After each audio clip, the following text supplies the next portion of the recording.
আসসালামু আলাইকুম everyone, welcome back to my channel. আশা করি সবাই অনেক বেশি ভালো আছেন। আজ আমি শেয়ার করব পুরো রমজান মাসের জন্য কিভাবে পেঁয়াজ কুচি সংরক্ষণ করব। এতে করে কিন্তু আমাদের রমজানের কাজগুলো অনেক বেশি সুবিধা হবে।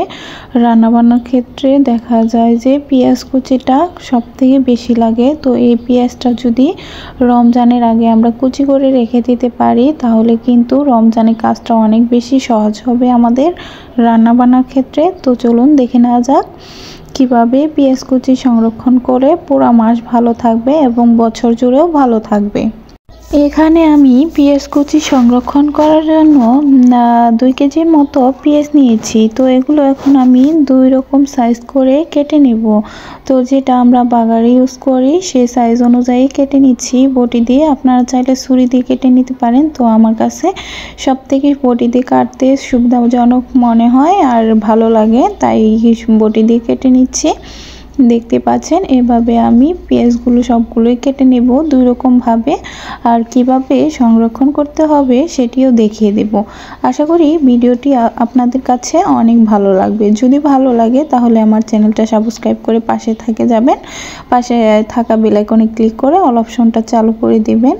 এই ভিডিওর এই পর্যায়ে এসেও যারা এখনও একটি লাইক দেননি সবাই প্লিজ একটা লাইক ডান করে দেন। তো দেখেন ভিউয়ার্স, বাগারে যেভাবে আমরা পেঁয়াজগুলো ইউজ করি সেই হিসেবে কিন্তু পেঁয়াজগুলো আমার কাটা হয়ে গেছে। এখন আমি পাকুড়া হিসেবে পেঁয়াজগুলো কেটে নিব। তো আমরা কিন্তু পাকুড়া রমজান মাসে কিন্তু সব থেকে বেশি পেঁয়াজু পাকুড়া ভাজা পোড়াও কিন্তু অনেক বেশি হয়ে থাকে। তো সেই হিসেবে পেঁয়াজ কুচিগুলো কেটে নিচ্ছি দুইভাবে, যাতে করে আমরা দুভাবেই ইউজ করতে পারি এই জন্য। তো দেখতে পাচ্ছেন আমি কিভাবে কেটে নিচ্ছি লম্বা লম্বা সাইজ করে। তো এভাবে আমি সবগুলো পেঁয়াজ কেটে নিব। আর এভাবে পেঁয়াজ কুচি সংরক্ষণ করলে শুধু 1 মাস না বছর জুড়ে ভালো থাকবে, সেই প্রসেসই আমি দেখিয়ে দিব। কাজ করার ঝামেলা থাকবে না। একদিন বসে থেকে এভাবে যদি আমরা কুচি করে সংরক্ষণ করে রেখে দিতে পারি তাহলে পুরো মাস এবং বছর অনায়াসে খেতে পারবো। যারা পছন্দ করেন, যাদের হাতে কাজ কাজ বেশি, তারা কিন্তু কাজকে এভাবে সহজ করে নিতে পারেন। তো এই যে পেঁয়াজ কুচি সংরক্ষণ করার জন্য আমি এরকম 2-3টি বক্স নিয়েছি। এখন আমি পেঁয়াজগুলো প্রসেসিং করে দেখিয়ে দিচ্ছি কিভাবে মাস এবং বছর জুড়ে পেঁয়াজ কুচি সংরক্ষণ করা যাবে। তো আমি রমজান মাসের জন্য পেঁয়াজ কুচিগুলো সংরক্ষণ করতেছি। দেখতেই পাচ্ছেন এই তো পেঁয়াজ কুচিগুলো।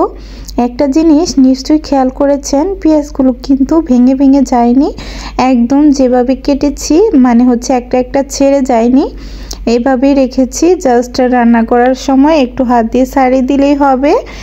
তো সেরকমভাবেই আমি কেটে নিয়েছি। এখন আমি একটা বক্সে খুব সুন্দর করে প্রসেসিং করে রেখে দেব। তো দেখিয়ে দিচ্ছি কিভাবে রাখতে হবে। এই তো পেঁয়াজগুলো আমি বক্সে খুব সুন্দরভাবে বসিয়ে দিব সাইজ করে, না হলে জায়গা একটু বেশি লাগবে, এজন্য একটু প্রসেসিং করে বসিয়ে দিতে হবে। তো বসিয়ে দিচ্ছি। তো এখন একটা নতুন যে পলি ব্যাগগুলো আছে সেটা আমি এর উপর দিয়ে বিছিয়ে দেব। তারপর আরেক স্টেপ দিয়ে দিচ্ছি। এভাবে কিন্তু পেঁয়াজ কুচিগুলো রাখলে অনেক বেশি সুবিধা হয়। তো উপর থেকে বের করে রান্না করা যাবে, সবগুলোই একসাথে লেগে যাবে না। তো আমি এখন একটা পলি ব্যাগ দিয়ে পেঁয়াজের কুচিগুলো দিয়ে দিচ্ছি। সেমভাবে সবগুলো পেঁয়াজ আমি প্রসেসিং করে রেখে দিচ্ছি। আর দেখিয়ে দিব যে এগুলো মাস জুড়ে এবং বছর জুড়ে কতটা সুন্দর থাকে এবং অনায়াসে রান্না করার সময় শুধু বের করে রান্না করতে পারবো। তো এই তো দেখেন, এই তো পেঁয়াজগুলো আমি বক্সে খুব ভালোভাবে দিয়ে দিয়েছি। সেম পদ্ধতিতেই আমি পেঁয়াজ কুচিগুলো আবারও আরেকটা বক্সে ভরে দিচ্ছি। দেখতেই পাচ্ছেন এখন আমি একটা পলি ব্যাগ বিছিয়ে নিলাম। এখন বাকি পেঁয়াজগুলো দিয়ে দেব। আর এই সেম প্রসেসে সবগুলো পেঁয়াজই আমি বক্সে ভরে নিয়েছি এবং এর মধ্যে 1 ফালি 2 ফালি করে লেবুর ফালি দিয়ে দিলাম। এতে করে কিন্তু পেঁয়াজ থেকে কোনো রকম গন্ধ বের হবে না। বাহিরে পেঁয়াজটা অনেক বেশি ভালো থাকবে, দেখতেই পাচ্ছেন। তো এখন আমি এগুলো ডিপ ফ্রিজে রেখে দিচ্ছি, আর 2 থেকে 3 দিন পর আমি এটা বের করে নিলাম। দেখতেই পাচ্ছেন পেঁয়াজগুলো কত সুন্দর রয়েছে। জাস্ট রান্না করার সময় বের করে শুধু রান্না করব, বাস। এতে করে কিন্তু আমাদের কাজটাও অনেক বেশি কমে গেল রমজান মাসের জন্য।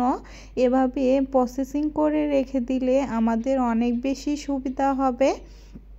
তো আমার আজকের ভিডিওটি আপনাদের কাছে যদি ভালো লেগে যায় তাহলে আমার চ্যানেলটা সাবস্ক্রাইব করে পাশে থেকে যাবেন। ভিডিওর এ পর্যায়ে এসেও যারা এখনও একটি লাইক দেননি সবাই প্লিজ একটি লাইক দিয়ে দিবেন। ভালো থাকবেন। পরবর্তী ভিডিও দেখার জন্য চ্যানেলটা সাবস্ক্রাইব করে পাশে থাকেন। আল্লাহ হাফেজ।